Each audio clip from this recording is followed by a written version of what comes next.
Jy kan nie spelers van die veld af hê nie, maar veral nie in Ierland nie. Moeilik om hulle te wen in Dublin. Jy het 15 spelers nodig. En veral in die vorm wat hulle gewys het teen Australië. Dis 'n span wat jou geweldig vinnig kan straf. 2-3 teen jou en daai hele wedstryd se momentum swaai in die guns van 'n span soos Ierland. Ek dink byvoorbeeld spelers soos Gibson Park, geweldig gevaarlik. Hy kom met geweldig baie ervaring. Hy weet wat dit is om die Springbokke te wen. Ons het gesien Ierland het dit gedoen in die Wêreldbeker. Ons het gesien dat Ierland 'n span is wat jou baie vinnig 'n baie lang 80 minute kan laat speel.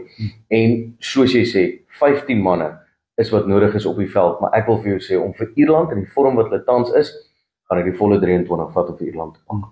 In Suid-Afrika het die diepte, dit is takties raak dit 'n moeilike ene en die spelers speel baie meer teen mekaar as in die verlede. So Suid-Afrika se spanne speel teen Ierland se spanne op 'n Engelse praat van 'n franchise level.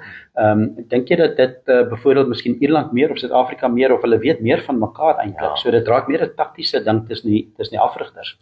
Vir my om daai vraag te antwoord, wil ek op 'n individu fokus soos 'n John Klein. Ons weet dat hy was by Ierland gewees, hy het by hulle franchise rugby gespeel, iemand soos RG Snyman is betrokke by Leinster. Dit bring vir jou ander dinamika. Ons het gesien dat iemand soos Rassie Erasmus hulle met wêreldbekers sekere spelers inkry en sê, jy fokus vir my hierop en jy breek hulle af op daai punt. Ek wonder of spelers soos John Klein en RG Snyman, wat die Ire baie beter ken as wat iemand anders hulle ken, dalk op gaan fokus op sekere punte waar jy hierdie spelers wat hulle ook baie goed ken, op kan fokus. En ek dink dis waar hierdie sleutel gaan lê in 'n wedstryd teen Ierland en Suid-Afrika is. Waar het jy sekere goeders geteiken en slaan jy munt uit en wen jy die klein battles in die groter stryd? Daar gaan sekerlik nie 'n tekort aan motivering wees nie, Mike, maar Rassie Erasmus het nog nie sy afrigter in Ierland gewen nie. Dis baie keer net daai ekstra motivering wat jy nodig het vir Rassie om tot dieper in die nag te probeer uitwerk wat gaan hy doen. So dit hy gaan goed voorberei wees.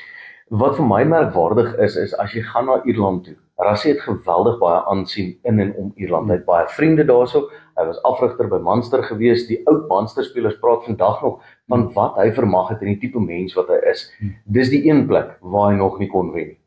En dit is soos jy sê, dis die een punt wat ek dink hy as afrigter sal wil bewys. So dit ekstra motivering, definitief. Rassie is 'n slinkse jakkals, dink ek. Dit sal interessant wees om te sien of hy nou Ierse rugby gaan volg op X, maar hoe dit ook al sê, hy is iemand wat die wedstryd van die veld af kliphard speel, net soos tussen die vier witlyne. En dit dink ek is so 'n bietjie ekstra motiverend.